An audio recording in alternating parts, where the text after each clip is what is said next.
Hello and welcome to the First Unitarian Church.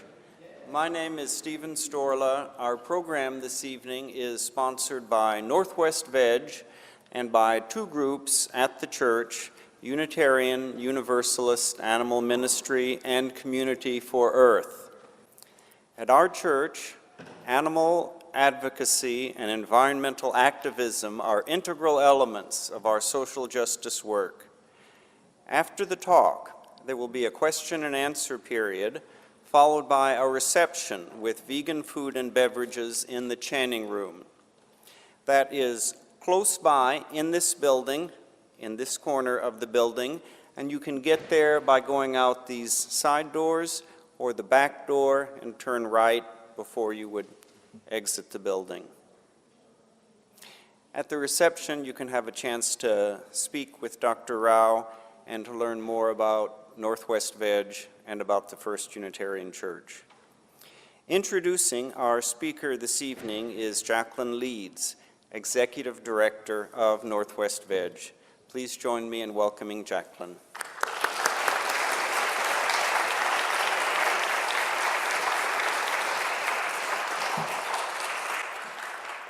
Thanks so much for coming, and a big thanks to the Animal Ministry and Community for Earth for putting so much work into organizing this event as well as hosting us this evening. So I have the honor of introducing Dr. Sailesh Rao. He is an electrical engineer by training, and he's the executive director of Climate Healers, a nonprofit founded in 2007. And I imagine that he will tell you more about Climate Healers, but their mission is to reforest ice-free land to neutralize carbon dioxide emissions from humans.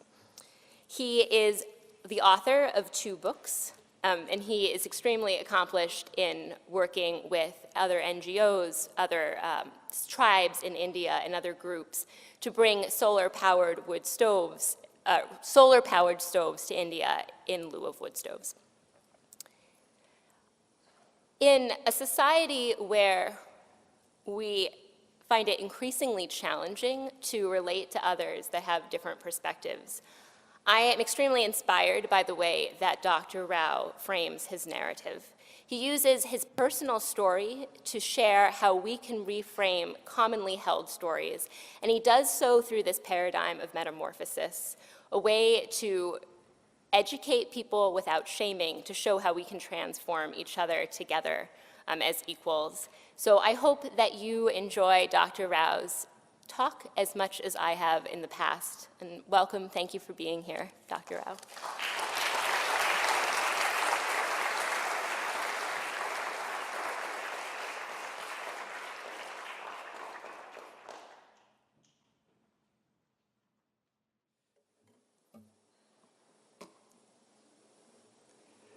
Thank you very much for coming, and thank you for this hospitality.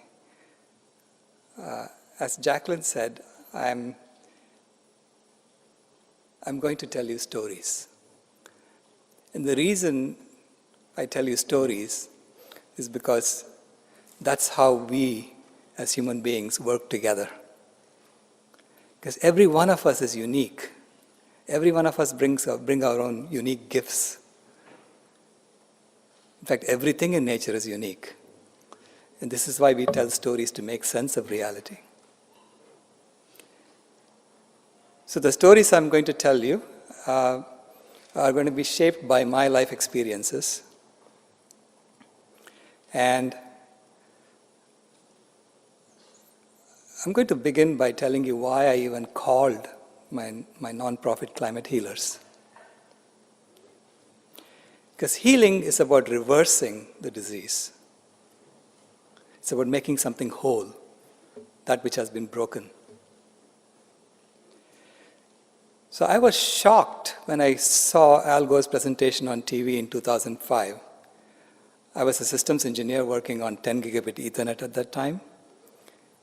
And I said to my wife, if half of what he's saying is true, what is everybody doing? They should all be working on this full time. So I said, I have to study this problem, and I'll let you know within 3 months what I should be doing in my life. And so within 3 months, I realized that it was far worse than what Mr. Gore had said. So I asked my wife permission to close down our company so that I can focus on this full time. And we did that. Then I wrote to Mr. Gore and I said, how can I help you? And he asked me to come and get trained by him as part of his climate project training.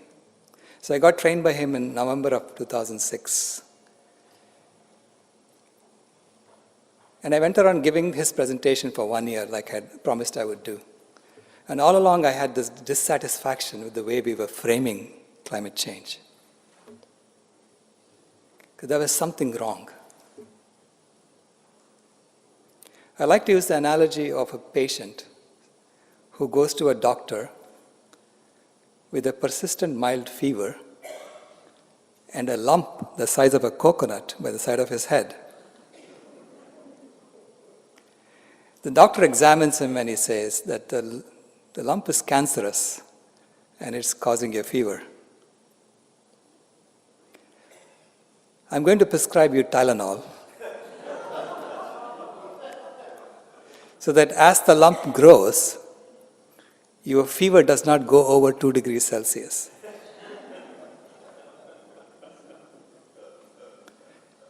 Would you as a patient at that point say, can you please make sure that as the lump grows, my temperature doesn't go over 1.5 degrees Celsius? Or would you say, can you take care of my problem? I don't want to have a fever.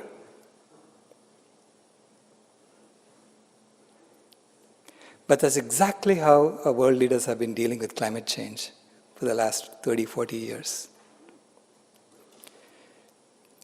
In 1992, after the Rio summit, there were 3 conventions formed at the UN. There were 3 major problems identified. The first was biodiversity loss. The second was ecosystems collapse. And the third was climate change. So they formed 3 conventions: the Convention on Biological Diversity, the UN Convention to Combat Desertification, and the UN Framework Convention on Climate Change. How often do we ever hear about the first 2? But we keep track of the fever, the climate change. And we argue about whether to give the patient Tylenol or no Tylenol.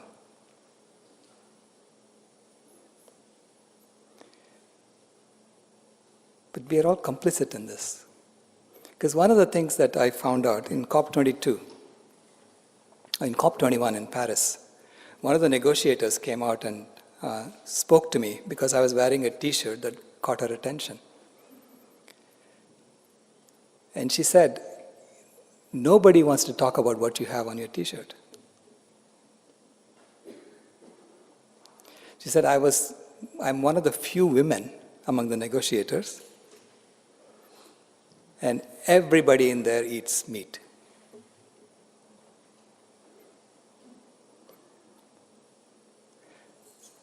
And the negotiators were told right from the outset not to mention the C word, consumption. So you wonder, why do we have this silence about something in our society? And anytime you have silence about something, you can be pretty sure that that's where the major problem is. Okay. You'll notice that the title of my talk is a little different from what was advertised, because I'm part of a group called Inspiring the Great Transition. And we are all determined, we are people from all over the world, and we have determined from now on we are going to keep talking about the Great Transition. Because there's a book by Jeremy Lent that came out recently, a philosopher, and he said that there are 3 possible futures for humanity at the moment. The first future is a complete civilizational collapse. And nobody works for a future like that. The second is what he calls a techno-split, where a few people have access to lots and lots of technology and all the resources of the planet, and the rest have next to nothing. It's an extreme inequality situation. And that is what our current system is headed towards. And the third is the great transition, the great transformation of values. You see, the UN identified 3 major environmental problems. And Gus Speth, who's the Dean of Environmental Studies at Yale University, he said recently that 30 years ago I thought that the 3 major environmental problems on Earth were ecosystems collapse, biodiversity loss, and climate change. And I thought with 30 years of good science, we can solve these problems. I was wrong. The 3 major environmental problems on Earth are selfishness, greed, and apathy. And to solve these problems, we need a spiritual and cultural transformation. And we scientists don't know how to do this. It's up to us. I really think the faith community has to come together now to do this. So before I begin, can I ask you how many of you here are vegan? That's amazing. I think you are the highest density of vegans I've ever seen.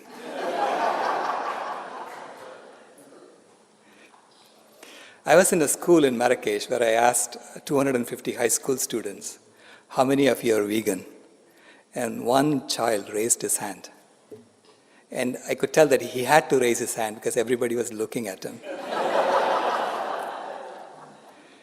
Then I asked them, so how many of you would deliberately hurt an innocent animal unnecessarily? Nobody raised their hands. Then I told them, by definition, all of you are vegan. Because you have compassion in your heart. That's who you are. You are made in the image of God. Except who you are and what you do are not in alignment. And every time that happens, you are suffering. Because that's what suffering originates from, not being in alignment with who we are. So I frame veganism as a journey home to who we really are. Becoming compassionate to all life. And we are all in different places in this journey. And because we are all unique, your place is your place. So you have to find your way home. The best we can do is to help each other as we come home to who we really are. So that's my mission. That's what I've been trying to do. And I'm on a tour, Portland is part of my tour, talking about this great transition. So I want to now tell you a little bit about my story and how I got to do what I'm doing. I want to begin in 1993, when I was living the good life, the American life. I was doing very well. We had just created the first MPEG encoder chip. And it had 60% of the market share at that point. So we bought a big house in New Jersey. And then I bought a brand new car.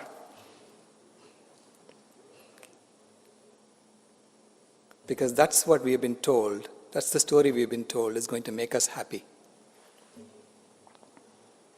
And I bought into it.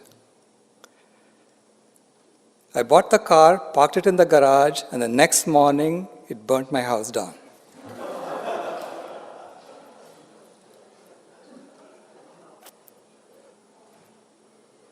So fortunately, we ran out of the house. And then I called the dealer up and I said, "What did you sell me?"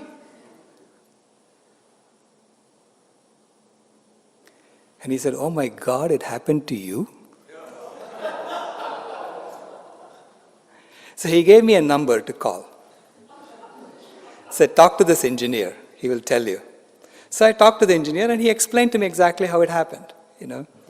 They were trying to fit a V8 engine in a V6 compartment, and in the process they routed something very close. The fuel line was very close to the windshield washer heater, and sometimes the fuel lines leak, and the fumes, they concentrate around the hot heater, and when the ambient temperature goes up, it ignites. So too bad. And he said, yours is the 8th car that caught fire. Headquarters is waiting for 10 before they issue a recall.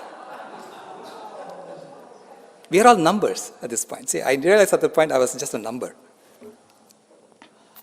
So the next morning, the automobile manufacturer sends an expert to examine the fire. That expert was an academic, a very respected professor of physics from the University of Pennsylvania. And I could see that this expert was looking at everything except the car. So I told him, Professor, why are you looking at all that? Because I already spoke to Eric and he told me what happened. He said, who told you to talk to Eric? You're not supposed to talk to Eric. And then he went and complained. He said, how can I do my job if people are giving out these numbers? Since then, I couldn't catch Eric on the phone. He just disappeared. And then there was a lawsuit between the manufacturer and the insurance company. It went 4 years. I got to see how corporations work from the inside. And I got to see how they were stuck in that mode of operation. Because if they admitted they had a problem publicly, they would get lots and lots of lawsuits. So they had to pretend they didn't have a problem. Meanwhile, they knew they had a problem and they were working on it inside. And so in the process, lawyers made a lot of money because they were suing each other on both sides. Our house even this house at that time cost about $280,000 to rebuild, but the lawsuit was for $4 million. Okay? So they rebuilt everything for us, except we lost all our photographs and everything. Okay? So it was a reset on my life. And it gave me an insight into how the current system works. And over time, I realized that there was no happiness in this big house.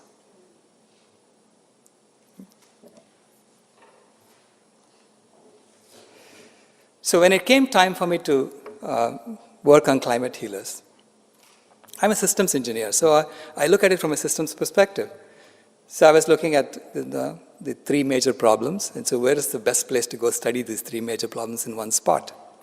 So I went to this village in Rajasthan, India, which is on the edge of the Thar Desert.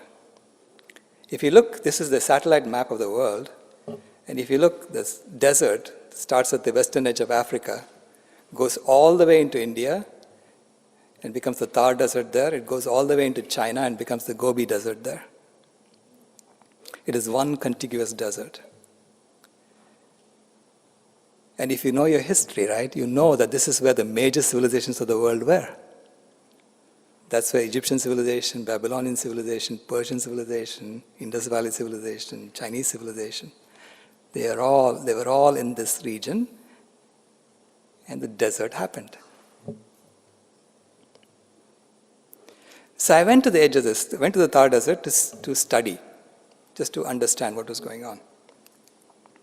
And to begin with, because I was working in remote regions with the villagers who were very poor, I decided to do a project with them. So I was going to give them solar lights and claim carbon credits for all the kerosene they're not burning, because I knew that they get about 3 liters of kerosene a month from the ration shop. So I did my calculations. If I can get at least $11 a metric ton for carbon credits, I had a sustainable business model where I could just buy more and more lights and deploy to more and more people. So I went to the village. Oops. And within half an hour, my business model fell apart. This is what they say, reality has to meet. I mean, your business model meets reality and then it doesn't survive it. Because the people told me, what lights? What are you talking about, kerosene lights? Why do you want to change the night? God gave us night so we can go to sleep. And then I asked them, what are you using all this kerosene for? And they said, we use it to start our cooking fires. So then I asked them, so how much wood do you burn for cooking? They said 10 kgs a day. So if you do the calculations, with 10 kgs a day, 30 days, that's 300 kgs a month. Compared to 3 liters of kerosene, this is a much, much bigger problem.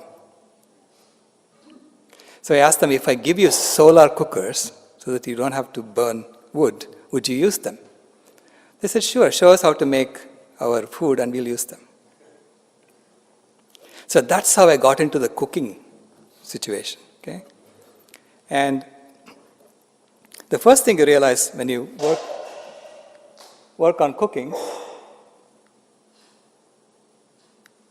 it's kind of finicky. Oops.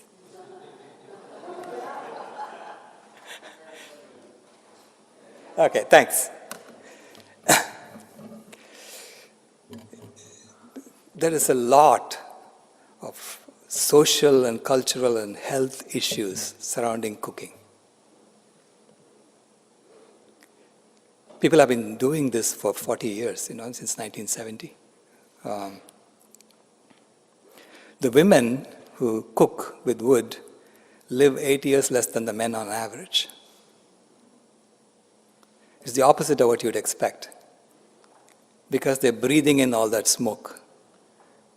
So that is the equivalent of breathing 2 packs of cigarettes a day in terms of lifespan.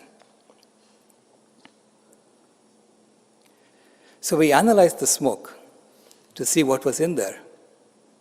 And we discovered that the smoke was filled with industrial toxins from all our effluents. It had dioxin, it had furan, benzopyrene, you name it, it is there. Everything that we put up in the air comes down in the rain somewhere, and it's absorbed by trees. And trees are very good filters. This is nature's way of cleaning up our toxins. So the trees filter the toxins out, store them in their trunks and their branches, so that the water that's transpired from the leaf is as pure as possible. But these women were cutting those trees and burning them. And every year the concentration is increasing, so it's getting worse and worse and worse. So then it occurred to me, if it's in the trees, it should be in the vegetation as well.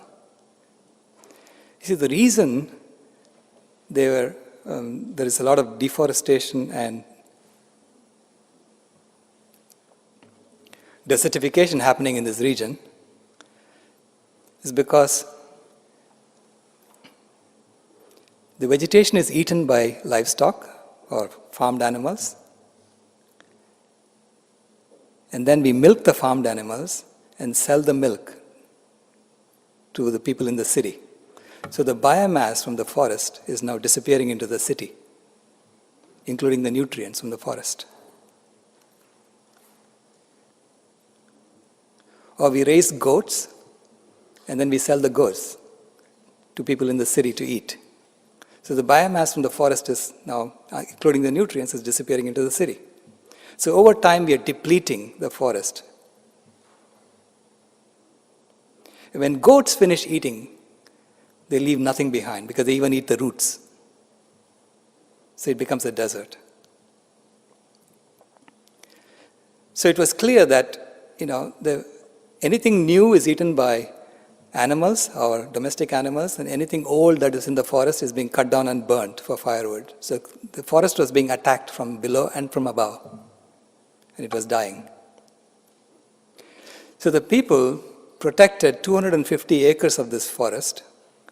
They put this stone fence to prevent animals from going inside, domestic animals from going inside. And in 4 years, it became that.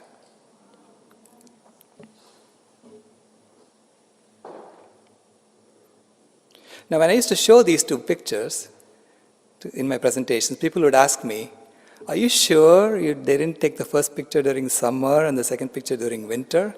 Maybe they're fooling you. Maybe this is the way it is. So when I went to the village in 2008, December, I asked them, can you please show me this forest? I want to see it.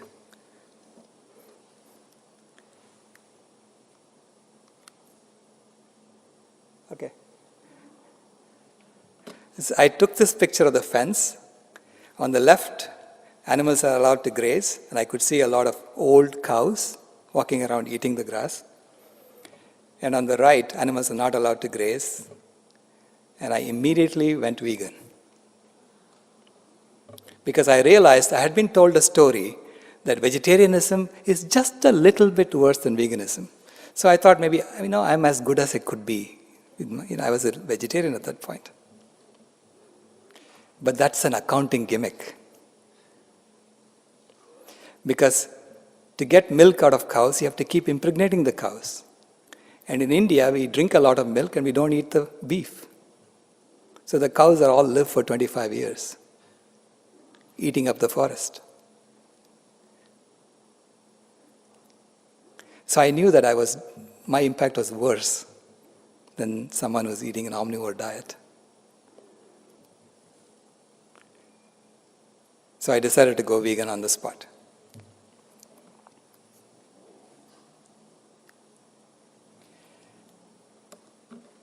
Now, the more I was in the villages working on these things, I realized that things are really bad. Things are getting worse and worse and worse. There are a few places where people are trying to protect some land, but it was being destroyed in other places because we keep growing our economy. That growth. So in 2009, I went to this sanctuary in the Gore district of Karnataka. This was a sanctuary started by a couple from New Jersey. The husband is an Indian and from India, and the wife was an American. So they met in New Jersey, they got married, they went back to India and said, let's do something. So they bought this coffee plantation and they tore down the fences and gave it back to the animals. They let it go. And over time, these animals came and dropped seeds. The birds would come and drop seeds. The elephant would eat a whole jackfruit in the national forest and come and poop the jackfruit in their sanctuary. All the seeds would come out with the manure to create a new jackfruit tree. So over time, this sanctuary is now so dense.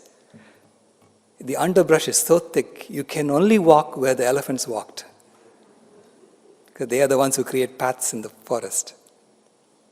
And at night, there was such a loud din of insects that I could barely hear my sister talk.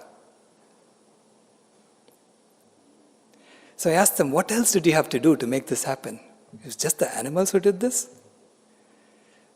And Pamela said, no, we had to patrol the land and make sure that no human being comes inside. And at that point, I felt so small. I felt as if I don't belong on earth because I was born in this forest.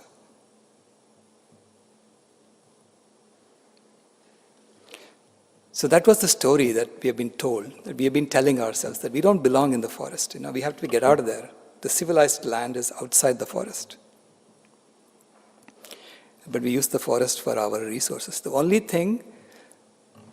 reason why people could not be allowed inside the sanctuary was because they see every elephant as a $1,000 bill. Because that's what people want from the elephant.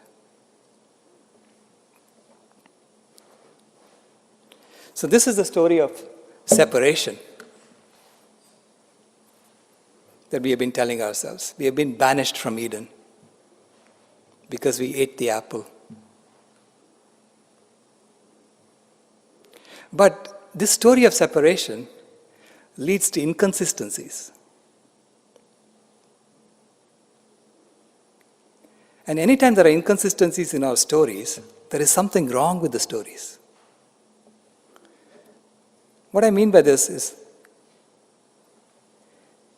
if you look at Laudato Si, or the Islamic Declaration on Climate Change, or the Hindu Declaration on Climate Change, you can see statements like this, which contradict the axiom that God is all-powerful. If you read these statements, it's as if human beings have suddenly become more powerful than God. You cannot have one and the other. You have to choose one. Is God all-powerful, or are we more powerful than God? If God is all-powerful, then the story of separation must have some flaw in it. Maybe we are not interpreting it right.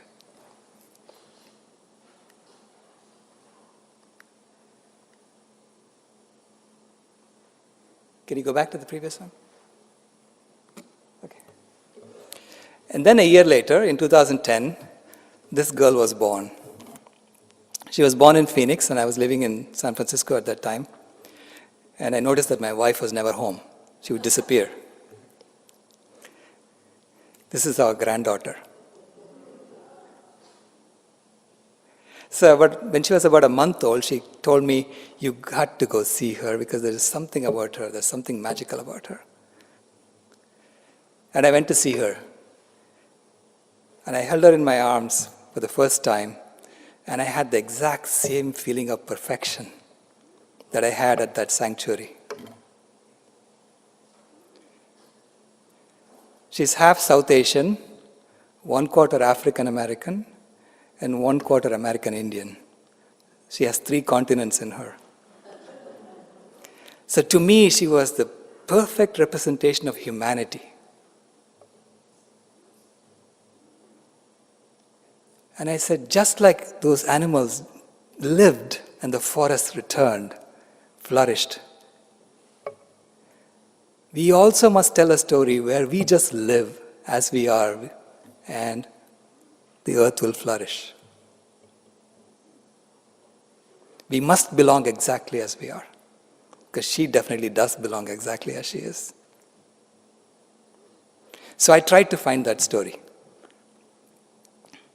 And I wrote my first book, Carbon Dharma. As soon as I came back from Phoenix, I started writing. I'd been doing a lot of research, and one of the stories that I wanted to share with you is the equivalent of the knowledge tree story in the Bible. There is an equivalent story in the Rig Veda of the Hindus. So the story, in this story, the apple tree is now a fig tree, and the role of Adam and Eve is played by children, and the role of the serpent is played by an uncle. So the story begins with children playing with sticks and stones and rag dolls on the floor of their hut in the middle of the forest. And their uncle comes to visit them. And the uncle says, "Why are you playing with these trifles when the cosmic fig tree is right outside your hut? Go out under the tree and wish for anything you want, and it will give it to you. Then you can be playing with real toys instead of these trifles." The children don't believe him. How can there be a tree where you wish and it gives it to you? This is not the way the universe is built. So they wait until the uncle leaves, and then they rush to the tree and they start wishing. They wish for sweets, and they get them. And they gorge on the sweets and they get stomachache. They wish for toys, and they get them. And they play with the toys and they get bored. Fancier toys lead to greater boredom. There was something about the tree that they did not understand. It grants you what you ask for, and along with it comes the exact opposite.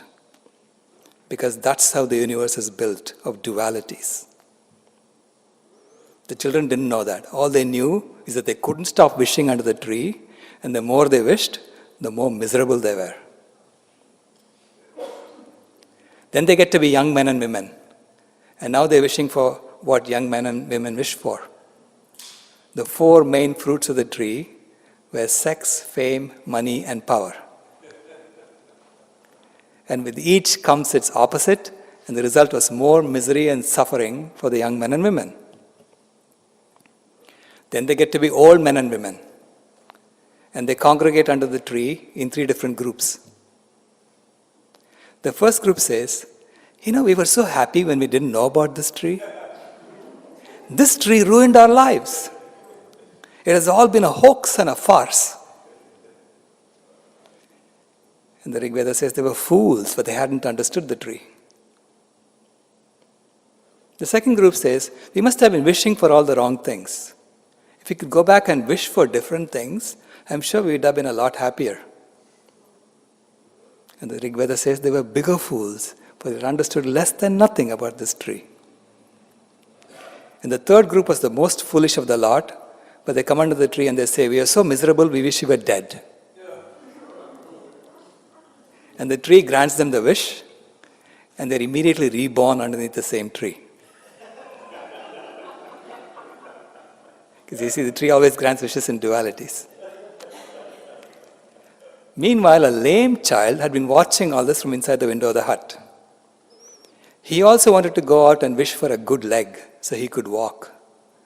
But there was such a crowd of people thronging under the tree, and they pushed him away. He couldn't get through. So he stood there and he watched. And he saw how the tree was making everybody miserable. The people who were wishing were miserable. The people who were thronging to get under the tree were miserable. The animals were suffering from all the wishing. And with that, he began to feel a well of compassion come from within him for all that suffering. And he lost the desire to wish. He became detached from the tree. And with that combination of compassion and detachment, he was the happiest of the lot. So that's where the story ends in the Veda. And then we have something called the Upanishads, which are commentaries on the Vedas, where they tell you what it is that they really told you in the Vedas. And in the Upanishads, they tell you that wishing child and the watching child are inside each one of us. That is the duality within us. And the purpose of all meditation techniques is to discriminate between your watching child and your wishing child, so that you can observe your own wishing child. And to identify with your watching child, because that is the compassionate, detached part of yourself. And then in the Bhagavad Gita, which is one of the scriptures of the Hindus, the same problem comes up again. Because Arjuna, who is the protagonist, goes to Krishna and he says, why should I fight the battle? Why should I wish under the tree? Why don't I just sit here and meditate upon you and I'll be happy? And Krishna says, no. You have to participate in the universe. You have to wish under the tree. And then he taught him how to wish. You see, the people who were wishing were miserable because they were standing under the tree and wishing for themselves. He said, if you go under the tree and you wish for the benefit of all, and you become detached from it, so you don't want to accept anything from the tree for yourself, then you'll be perfectly happy wishing under the tree, and everybody will be happy around you too. It is selflessness that is the highest form of selfishness. That is the pursuit of happiness.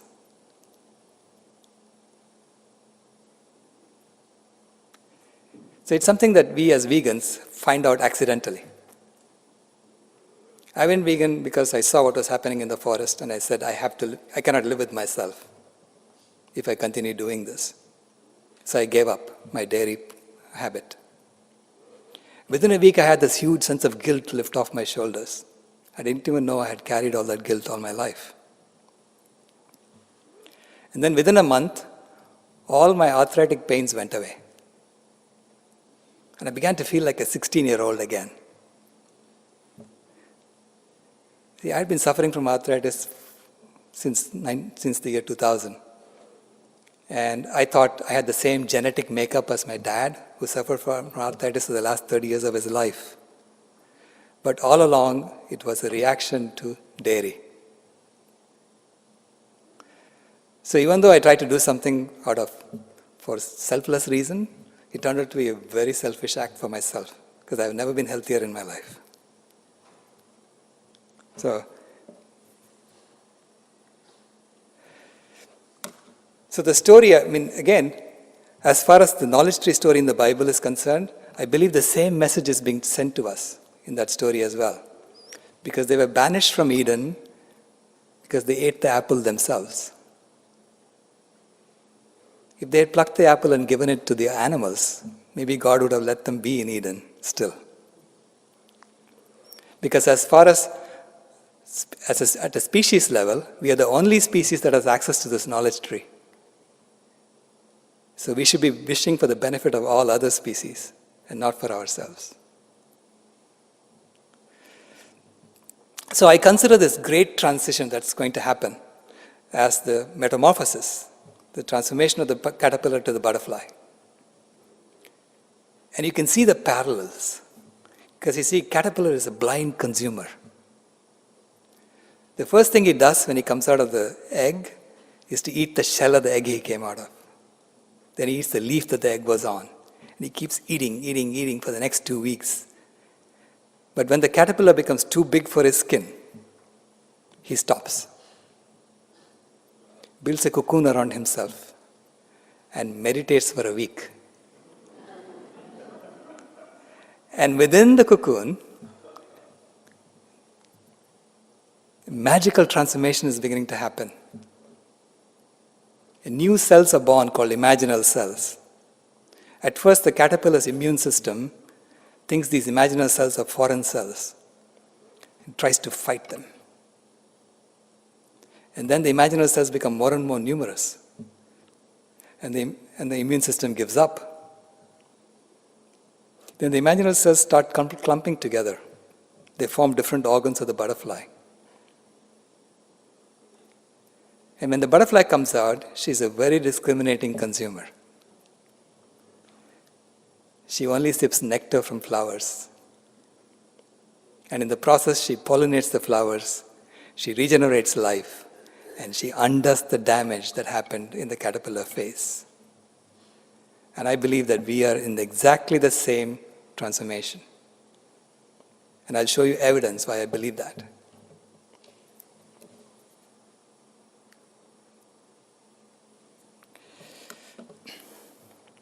Clearly, this is a spiritual and cultural transformation that has to happen.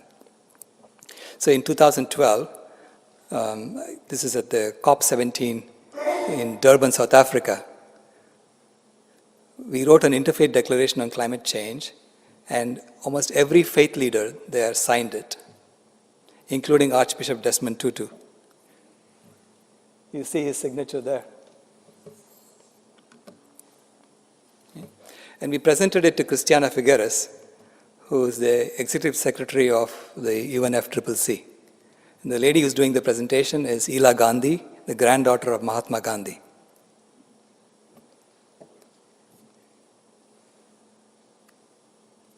And in that declaration, we had this 2-sentence addendum,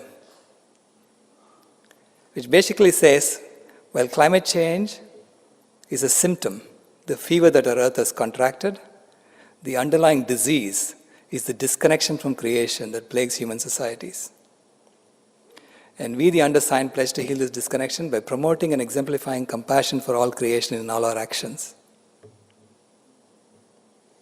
And everybody signed it, saying it is part of their faith. Compassion for all creation is the foundation of all faiths. Selflessness is the foundation of all faiths. And then a week later, I got a call from Archbishop Tutu's secretary saying Desmond is very concerned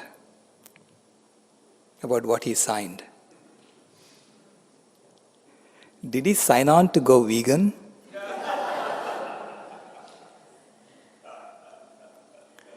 Because he loves his chicken too much.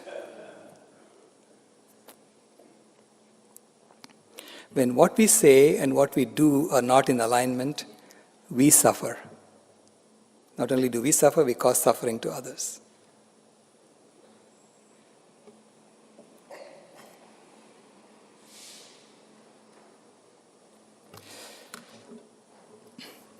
So then I had to look at the way climate change is being framed today to see if we can tell a story where we did belong exactly as we are all along as human beings.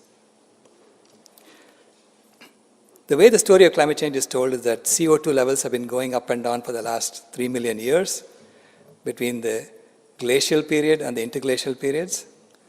And in the current interglacial period, the Holocene era, human beings came along, and over the last 150 years, we messed it all up. We caused a huge increase in CO2, which you can see in the record. The CO2 now is at 400 parts per million. And as a result, now temperature is trying to catch up.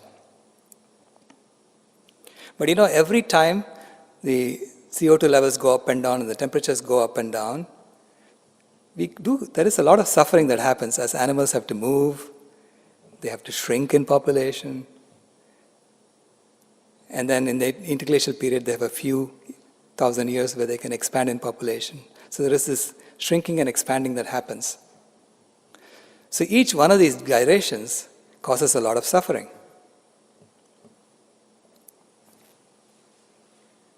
So I want to now show you what really happened in the Holocene era, an alternate interpretation of it.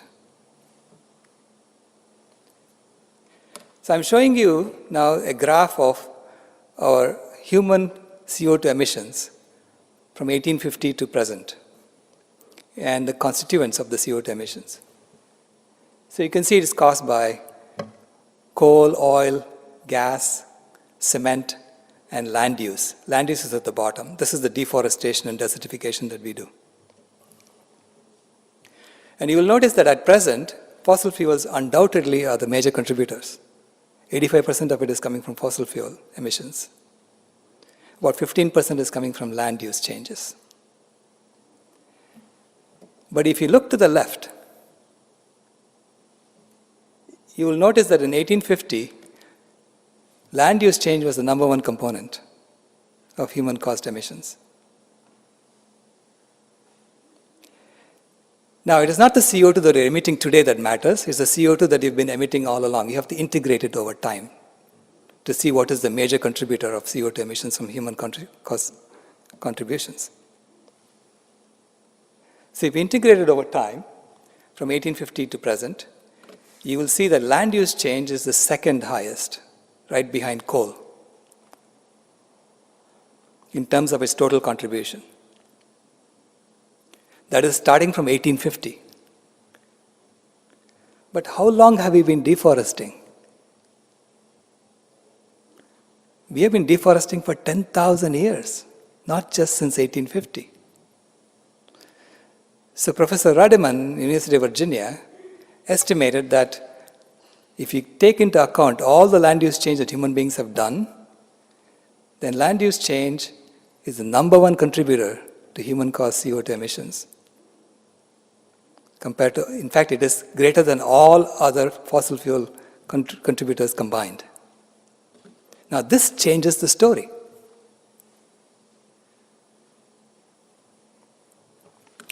He then looked at the ice core record and mapped out the CO2 in the atmosphere and the methane in the atmosphere for the last 10,000 years and compared it to previous interglacial period, that is the closest to our current interglacial period. So the previous interglacial period, it was going down like this, the CH4, and the CO2 was also going down like this. And in the current interglacial period, it matched the previous interglacial period until about 6,000 years ago, and then it deviated. So 6,000 years ago, it started going up, the CO2. And that's because of human deforestation. So in that sense, the world as we know it really did begin 6,000 years ago. Because we took over the atmospheric concentrations of gases as a species.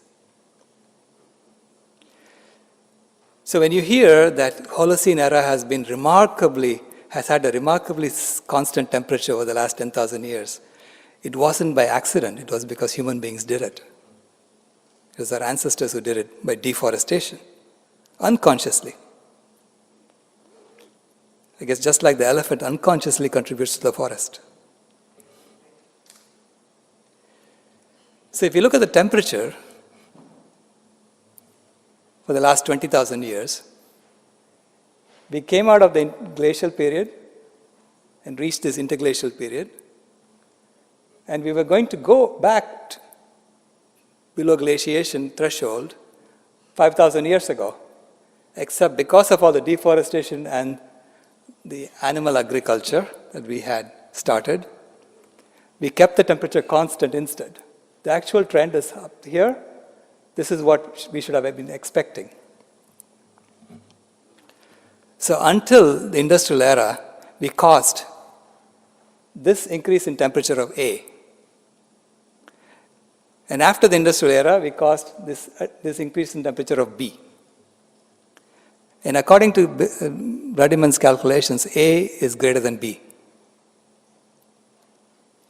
Of course, since 1850, we have caused a huge rise in temperature of about 1 degree Celsius. And if we just project that we will keep doing what we are doing forever and ever, and we burn all the fossil fuels we have on Earth, we're going to crank up the temperature to that point, and then we're all going to die off, and then the Earth will get back to the glacial period. So this is a projection assuming whatever we are doing now, we'll keep continuing to do forever. But human activities today, human economy is 60% larger than what the planet can support already. We are bigger than the skin that we are in. So why would we continue to grow?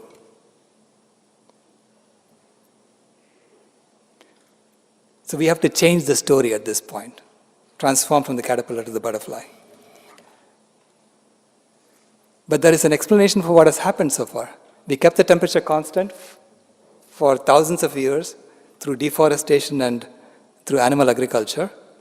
And in the last 150 years, we have now created all the technology we need to maintain the temperature without deforestation. And now we have the ability to bring back the forests that we have destroyed. Because if you look at the global land carbon stock, the land carbon stock is high where the forests are, and it's low where the deserts are. And on land, there is 3 times as much carbon as in the atmosphere. So there is tremendous potential to sequester the carbon on land from the atmosphere.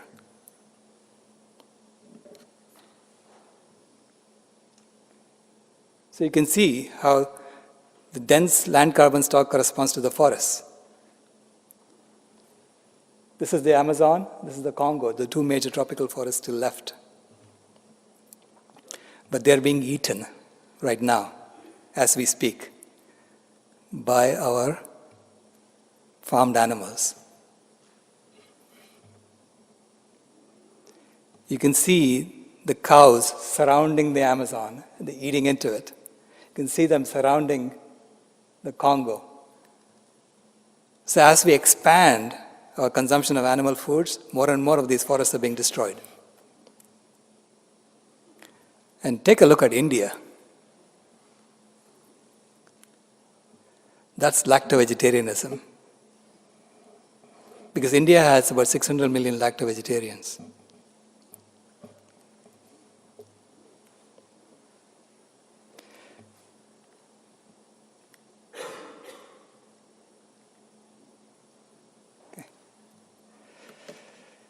So now I want to give you an analogy of what is going on. Imagine that you're a weightlifter. You're lifting 5 times your weight above your head. You discover that you're on quicksand and you're sinking. Knowing that your weight alone is too much for the quicksand to bear, what is the first thing you should do?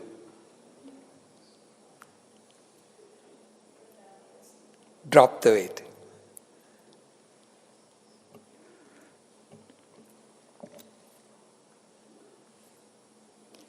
So we know that 10,000 years ago to 100,000 years ago, the weight of all the wild animals, greater than 25 kgs in average weight, put together was 200 million metric tons. It's been fairly constant over the last 100,000 years. And human beings were a tiny little blip 10,000 years ago. But by 1970, the weight of human beings alone was equal to the weight of all the wild animals put together from 10,000 years ago. And on top of that, we were carrying twice as much in terms of weight of farmed animals. And the wild animals had decreased in weight by 60%. This is the total biomass I'm talking about. Then between 1970 and 2010, our population doubled. Our per capita consumption also doubled. So our overall impact on the planet quadrupled. And in those 40 years, 52% of all wild animals died in terms of weight. Now, if you take an exponential curve that is increasing by a factor of 4 in 40 years, and you extrapolate that out and say we are going to keep doing the same thing, how many years do we have left before we wipe them all off the face of the earth? And it turns out to be 16 years, by 2026. So when I made this calculation in 2014, this is from the World Wildlife Fund's Living Planet report, I was so shocked that I pledged to my granddaughter publicly that in 2026, when she is 16 years old, there will be more wild animals than when she was born in 2010. And I want to keep that pledge with all your help. We can do this.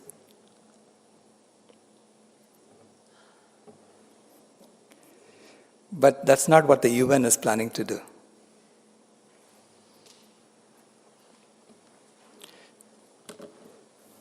You see, I said that the weightlifter is lifting 5 times his weight.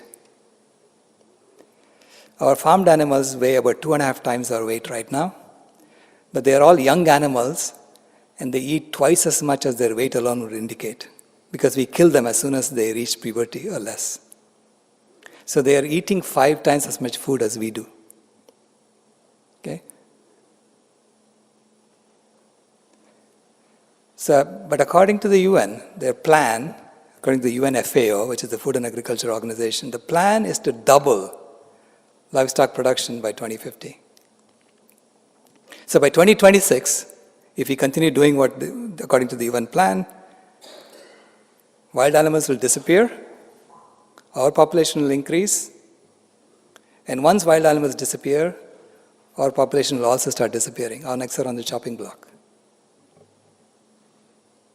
Because we are now deploying high technology to go and catch the fish in the ocean.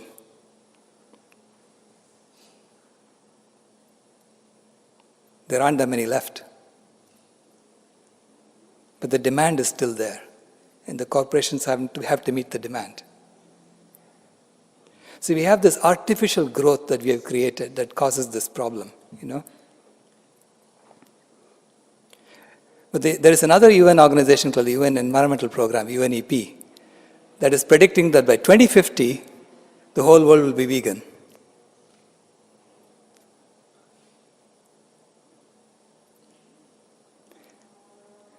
But this is not a good plan. This is the techno-split plan. This is the caterpillar thinking that he will remain a caterpillar forever.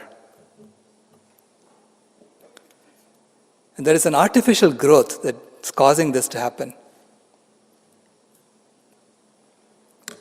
The growth is by first pouring toxins into the environment, and those toxins then get bioconcentrated in the animal foods we eat, and then convincing people that the higher up you go in the economic ladder, the more animal foods you have to eat, so that you get sicker and sicker as you go up in the food chain, go up in the economic ladder.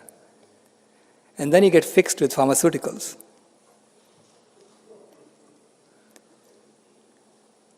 And more than 1 billion people are employed doing this to us. So once you have this growth with 1 billion people or more employed, there is no government on earth that's going to say, let's stop it. Because of the system that we have created. The system is based on competition and consumption and growth. So it's a systemic problem. The system rewards those who are selfish and greedy. So that's how selfishness and greed have become so common among us. So to solve this, you really have to change the system. First, drop the weight. Then you will suddenly have all the resources you need to bring back the wild animals. Because 35% of the land area of the planet currently is used to just graze animals, our animals. And on that land, if we just return the original forest that used to exist in 1800, we can actually sequester 265 gigatons of carbon on just 41% of that land, which is more than the 240 gigatons of carbon we have added to the atmosphere since 1750. We can literally reverse climate change just by bringing back the forest that used to exist in 1800.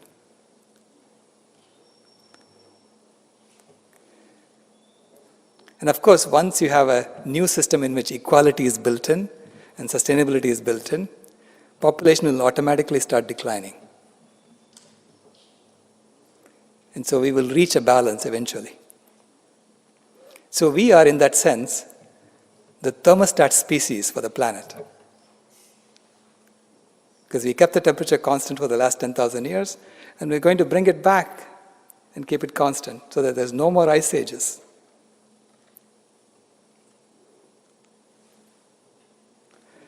And this transformation is already happening. This is what I call the butterfly story. It's already happening.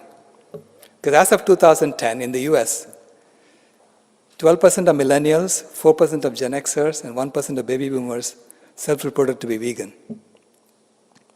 And you can see by the Google trend that since 2010, the interest in veganism has tripled. And it's tripled in all the rich countries of the world. So it's automatically happening. The imaginal cells are being born and they're growing in number. At first they were battled by the immune system of the planet, right? But now there are too many of us.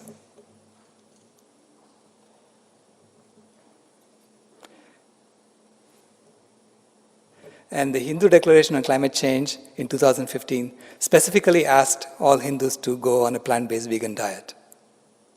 It's the first major religion declaration to do this. So it gives us great hope that when the religions of the world come together and start doing this, there is no stopping it. This is going to happen. And Buckminster Fuller said this. He said, you never change things by fighting the existing reality. To change something, build a new model that makes the existing model obsolete. But you can build this new model in parallel with the current system. You have to build a new system in which equality and sustainability are built in, where we are not toxifying the land as we live.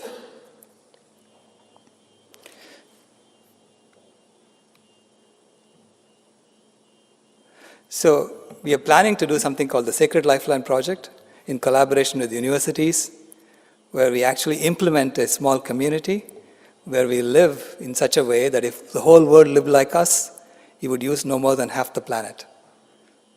So the other half can be given back to wildlife, and the forest can be brought back. So the first example I'm going to show you is for Colorado, in Crestone, Colorado. This is a plan for what it will look like. There's a few living clusters and some common areas. So in a more sustainable implementation of society, there'll be a lot more common areas than individual areas.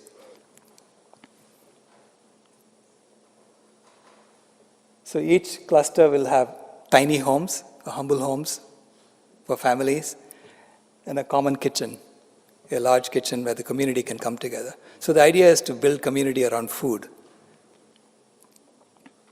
And in between will be the greenhouse where we are growing our food. Because in Colorado, you will need it. Now, I have to tell you that I gave this talk in Costa Rica last week, and a gentleman said, let's do this in Costa Rica first. And he's offering 150 acres of land in the blue zone, which is where the centenarians in Costa Rica live. So it may happen there first because there are much less obstacles to it happening there than here. Of course, in Costa Rica, you don't need greenhouses. So here are some concepts of what it will look like from the entrance. Living units in open space with the plants in the middle. And that's my granddaughter now. And she loves to dance. And I've told her that on her 16th birthday, there'll be more wild animals than there were when she was born. And then she will be able to dance on her 16th birthday. And that's my mission in life. So the two books I have, I'm going to give a copy of this. I'm going to leave a copy of my two books here. The Dharma is about what is the right thing to do, and Yoga is how do you go about doing it. Anyway, thank you very much.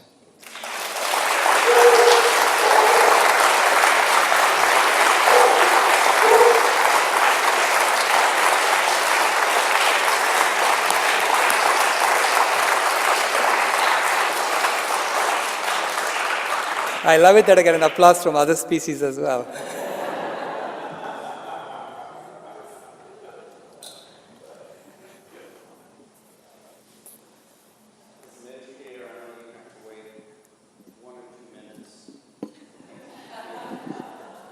Asking a question.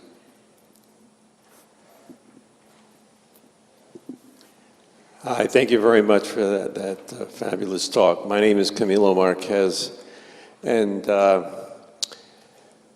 as you were speaking, I was thinking about the question of growth, and you said, if I remember correctly, that once the system is in place, population automatically decreases. So that's a huge condition. Right. And the system's not in place. We believe in growth. We're dedicated to it. We certainly don't believe in any kind of restrictions on reproduction. But clearly, that will be necessary for this system to operate. And, you know, I can't help but think of the paradox that your presentation of your beautiful granddaughter presents. You know, we're not going to be able to have such beautiful granddaughters if we're going to survive the dilemma that we're facing. And growth has to, at a minimum, come to zero, and probably, you know, go below that. So just, you know, how do we address those seeming paradoxes and challenges? Right.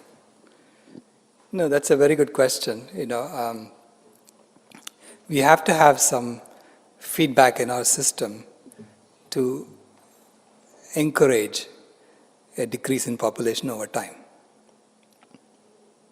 So we have been thinking about a currency system which is tied to the ecological footprint on Earth, so that we can restrict the overall ecological footprint to half the Earth, and then distribute that ecological credit equally to everyone. And as the population increases, everyone will get less and less credits. So the credits can be distributed to people automatically every 50 minutes right now. And as you start getting it once every 51 minutes, you start questioning, why are we having more children?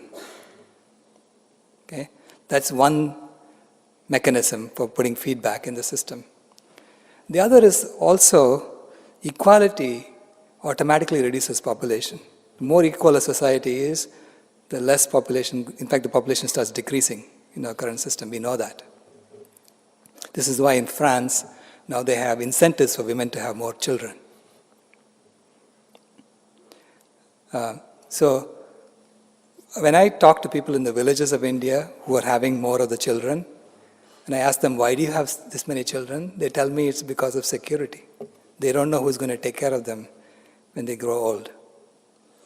Whereas in the cities of India, where the average income is higher, there is a decrease in population. People are automatically having less than 2 kids per family. So I really think that there is a mechanism that's already built into us. The more equal we are as a society, the more secure we feel, and the less we are impelled by other circumstances like growth. Good. Well, that's most inspiring. Thank you. 2 questions.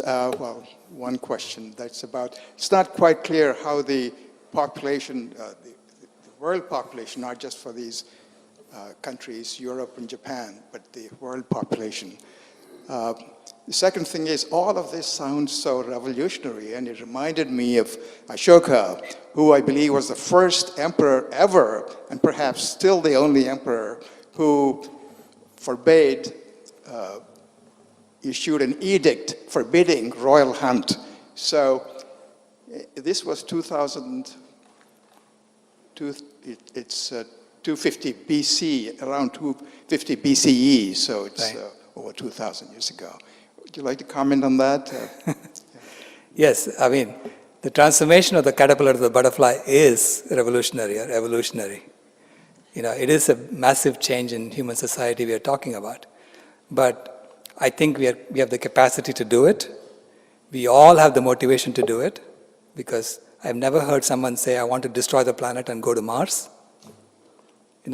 And so it's up to us to figure out how to do it and put it in place. There are a lot of things that have happened that have been driven by the grassroots.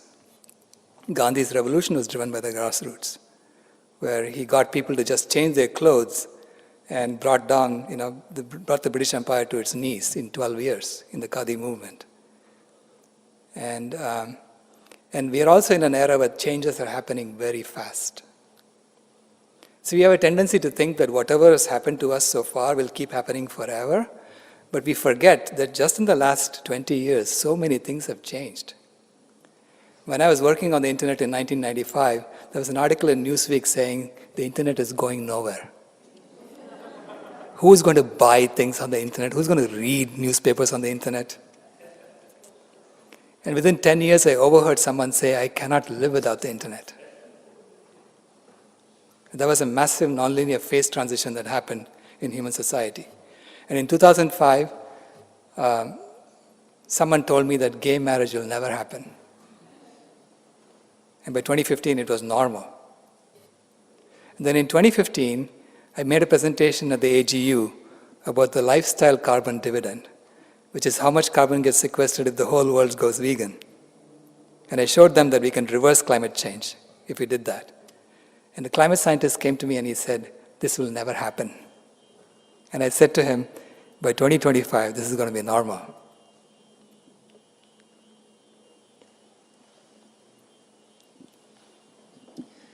Thank you for your wonderful presentation. I agree with you wholeheartedly. I just want to talk about certain little details, okay? First of all, I take a long-scale view. I'm a dentist and know a little bit about paleoanthropology. And 10,000 years ago, the introduction of agriculture wasn't just farm animals. It was farming in general. And the pyramid builders in Mexico, for instance, when they started farming, they had less robust people than the hunter-gatherers around. Hunter-gatherers presumably ate mostly vegetable mass, but they ate some animals. So kind of the fall from Eden occurred, so to speak, with the introduction of agriculture in general, not just. And if you look at Weston Price, you see that native cultures had wonderful facial form and facial development when they were eating whatever their native diets are, which were mixtures of animals and vegetable matter. But when you had introduced refined grains, you started getting a fall from health. And so then you have this agriculture in the equation, not just the farm animal. Now, the farm animal is a huge percentage of the deforestation, but when you factor in your solution, shouldn't you also factor in, if you eliminated all farm animals, you'd have to do some kind of a fudge factor to compensate for the additional farmland needed for growing vegetables and things like that too. So yeah, Right. that's the crux of this. So the way we did the calculation, this is actually done with Professor Atul Jain of the University of Illinois and his student Shiji Shu. The way we did the calculation was, if we looked at the IPCC AR5, Fifth Assessment Report, Working Group 3, Chapter 11, there is a land use block diagram that tells you how land is being distributed today. And 35% of the land area of the planet is used just to graze animals. 10% of the land area of the planet is used to grow crops. And urban area is just 2%. Okay? And from the cropland, half the cropland output is going to feed animals. Okay? And also, I think all the crop residues are also going to feed animals. So overall, if you look at how much we are extracting from the earth to feed animals, that's 5 times the food that we eat. Okay? So if you just, instead of feeding the animals, if you eat it straight, you have plenty for us to eat. Right? So this is why we said all the grasslands can be used to return forests. And that's why we did the calculation. And even then, when we looked at the forests in 1800, only 41% of that land used to be forests in 1800. The other 59% were deforested before 1800, so we don't have a record of that. So even in that, just that 41%, we are sequestering 265 gigatons of carbon. Yeah.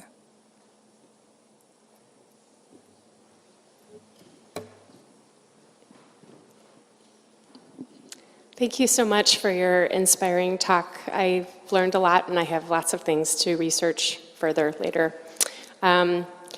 As we speak here, are present now, the Unitarian Universalist Association's General Assembly is meeting in New Orleans. And tomorrow, they will be voting on just discussing the possibility of giving inherent worth and dignity to a species other than human. Mm-hmm. And today, it was supposed to happen, but it was really in those of us who would like to see our community open up to accepting ourselves in a multi-species world. It's to our favor for it to be tabled tomorrow, but it's very threatening. It was very clear today with the pros and the cons and the people who were really upset that we were putting animal rights and other beings' rights, or even considering their inherent worth or dignity above human. And so it seems like we keep revisiting this human exceptionalist paradigm from which is deeply ingrained in our culture. And I'm wondering if you have any words of wisdom when you are confronted with people who are very much human exceptionalist and kind of don't give a rat's ass about the other species out there. Well, I mean, even though they may not be too concerned about what's happening to other species, they're concerned about the environment. At least they make it clear that they're concerned about the environment. And to me, the environment is other species. Other species plus minerals. Okay? So, if our relationship with the environment is determined by a relationship with other species, this is why animal rights is an environmental issue. I mean, the dignity of animals is an environmental issue. And you should show them this, the weightlifter's problem. It makes it very clear. It's silly for us not to do it, not to drop the weight. It's silly for us to argue how much weight we should still be carrying. We are on ecological quicksand. We don't have too much time. I tell people, you're going to go vegan whether you like it or not. It's going to happen, okay? It's up to you to choose whether you do it in year 1, year 2, or year 9. It's going to happen. If we wait till year 9, if all of us wait till year 9 before we do it, we will have a much, much harder problem of bringing back the earth. Okay? So the sooner we do it, the easier our task will be.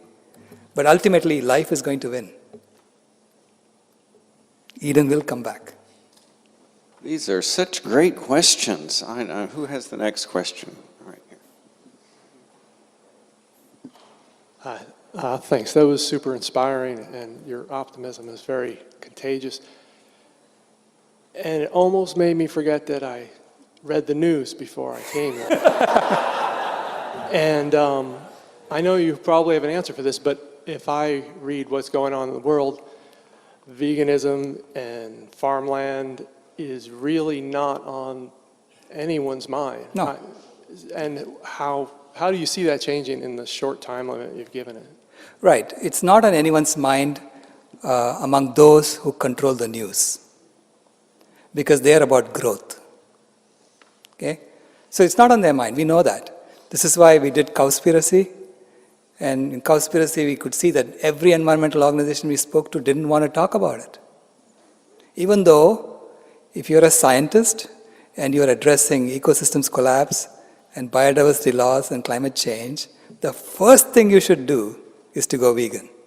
That's the only thing that you can do that will address all of them simultaneously. Right? But they don't do that. In fact, at the AGU in 2015, when I presented the paper, guess what the main course at the banquet dinner was? Steak. And that's why they cannot imagine it happening. So I've stopped looking at the news. I'm more focused on building something new. Building this new model. This is how we did the internet also. We worked on this in parallel with the voice network.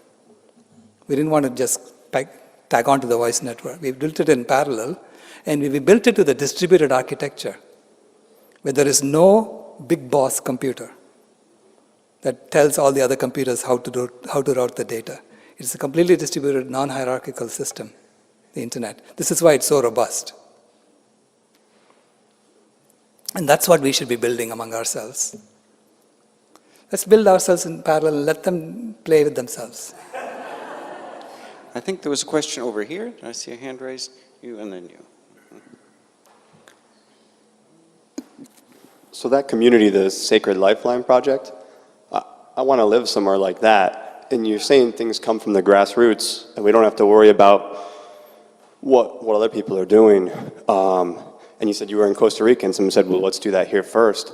I mean, there's lots of great people here in Portland who are already vegan, right, who I feel like would want to do that with me. Right. Is there a good way to bring people together in different communities who are already thinking Absolutely. this way to do it faster? Absolutely. And My goal is to invest just, what I have.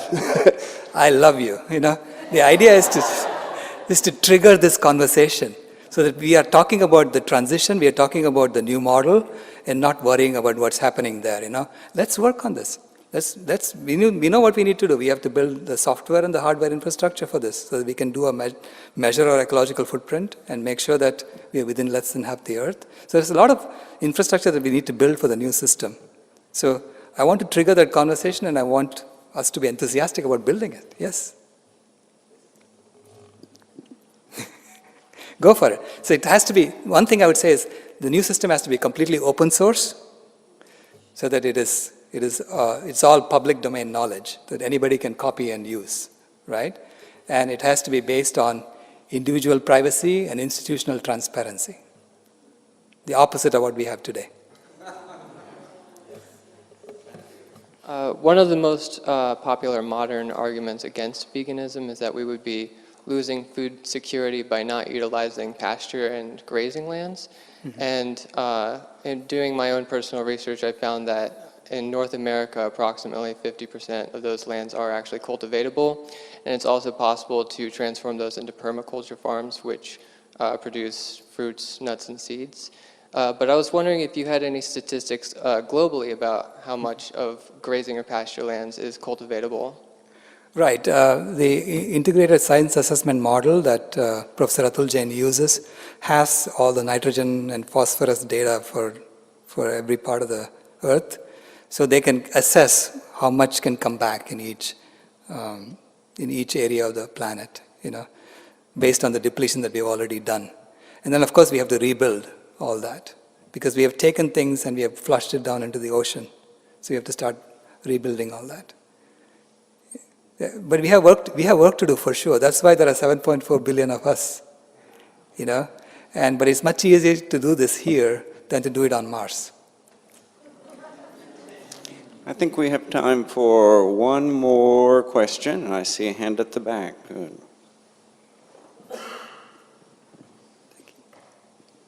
Thank you so much for your talk. I saw What the Health. I believe you were a producer of that. Right. It was stunning. I've been vegan for 44 years, and the reason is I got sober in Los Angeles, and the macrobiotic diet was there offered by, Michio Kushi.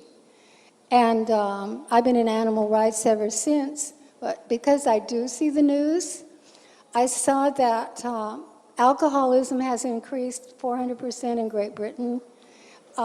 Addictions to illegal and legal medications are increasing exponentially. So I think human beings are becoming more fragile than the earth in a certain way. I see lots of vegans because I'm on Facebook and we connect that way. And in the gym where I exercise, I put the literature around, and a woman came to me and said, because of the literature, I went vegan. And so, we want to be make a change in the earth, but I hope it isn't hopeless. I want to keep working for it, and thank you for all the work that you do. Thank you very much.